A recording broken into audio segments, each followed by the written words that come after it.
Hi guys! So in today's video, aking share guys ang isang bagong application sa App Store guys. And opo, napakadaling applyan po ito and approved po ako sa halagang 2,000 pesos. Ayan, napakadaling applyan na sabi ko kasi nga wala pang 2 minutes ay approve na po tayo sa halagang 2,000 pesos. So kung interesado ka sa video ito, keep on watching, mag-subscribe and mag-like na rin kung hindi ka pa nakapag-subscribe. And of course, mag-comment sa baba para mapabilang ka sa upcoming na pag-giveaways natin.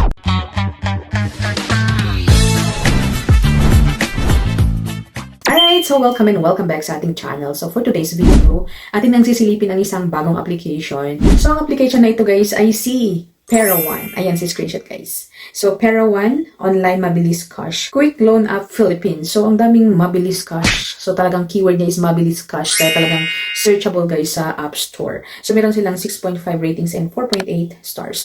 So 6.5 ratings meaning madami nang gumamit sa application na ito.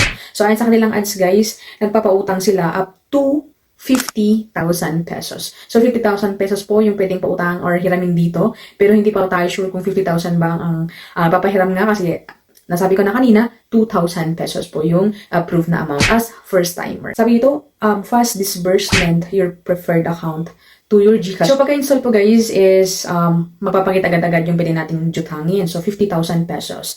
And 91 days yung loan term, 0.05% per day. So pagka-click mo guys is talagang maakit ka guys sa magjutang, pero magandang patapusin muna ang application or ang review na ito para makita natin kung goods or hindi ang application na ito. Hingi sila ng active phone number, magsasend sila ng OTP para makapag-create tayo ng ating account sa kanila, and then hingi sila mga information na hindi naman madaming information. By the way guys, nung nag-enter ako ng aking phone number nga, nag-create ako ng aking account, ay nag-change po yung offer nila. So that is 20,000 pesos. So click natin yung apply. So hingi sila ng information nga, like yung mga questions. So andyan si screenshot.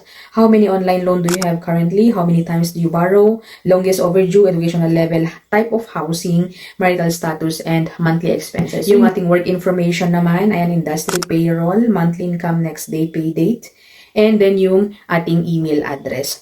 And then next one is yung ating contact references. So nakakailangan sila guys ng 3 na contact references. Lagi kong nire-remind guys na pag magbibigay po tayo ng ating contact references ay sasabihin natin sila na ilalagay natin kasi mga agent po ng mga ola-ola is makukulit po sila guys and baka yun pa ang pagsisimulan ng jaway, ganun. Anyway, click natin yung next. Ito na ang mga ID na pwede dito. National ID, Postal ID, TIN ID, PhilHealth, SSS, Voters ID. Voters ID, parang may pinsan Voters ID guys. Wrong spelling wrong. So, alam na this ha. And driver's license, passport, UMID ID. And then, presto na ay magpapresenta tayo kung anong ID talaga. So, sa akin, PhilHealth. And then, may picturean ko yung ID. And makakapture yung mga ID number, birthday, and then yung gender. So, manual, ilalagay natin yung ating pangalan. And then, next one is yung pa-selfie. So, meron silang instruction dito. Alam nyo na yan, guys. And then, click natin yung start para makapag-selfie. And then, yung ating withdrawal channel agad-agad na.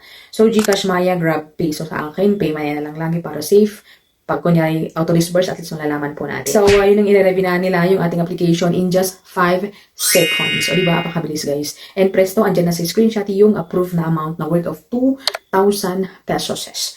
So, repayment days, November 18, agad-agad. So, at least nakita natin kung kailan yung ating due date. So, November 18. So, magbibilang po tayo, guys, from ngayon up to November 18, that will be 7 days. So, take note, guys, ang application na ito, 7 days po yung loan term niya. Anyway, ayan, so, pwede tayong magbayad first repayment and second repayment. Pero as you can see sa screenshot guys, na kung magbabayad po tayo sa first repayment na, is automatic na bayad po yung ating loan na sa kanila.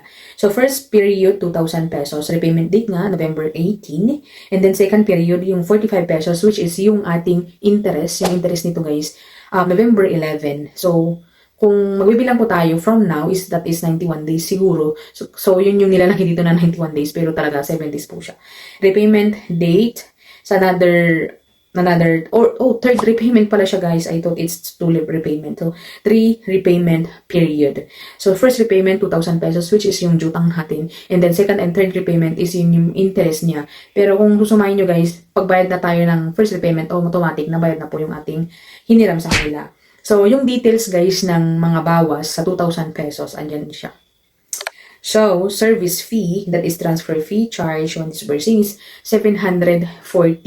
So, di ba, apaka malaki guys, 740 and then interest 91 and then yung disbursement niya 1,260. So, kung i-compute natin guys, so 1,260 divided by 7, that is 180 per day. Ayan, so medyo may kalakihan talaga guys. Sinasabi ko namin, medyo may kalakihan na nga siya kasi nga 7 days and that is 1,000 or 2,000 yung ating babayaran and pagka-receive natin 1,200 so halos half of the money guys na hiniram natin yun pong ma-receive and medyo masakit sa bulsa guys. Ayan. So sinishare ko ito para awareness din sa mga maghiram or sa mga naakit kay Pera 1. Ayan. So for me, is hindi ko siya mai-recommend sa inyo since 7 days po talaga siya. Sinasabi dito guys na 91 days pero pagkabayad natin ng 2,000 sa first repayment, automatic na nga siya. Kaya guys, ano sa tiningin nyo?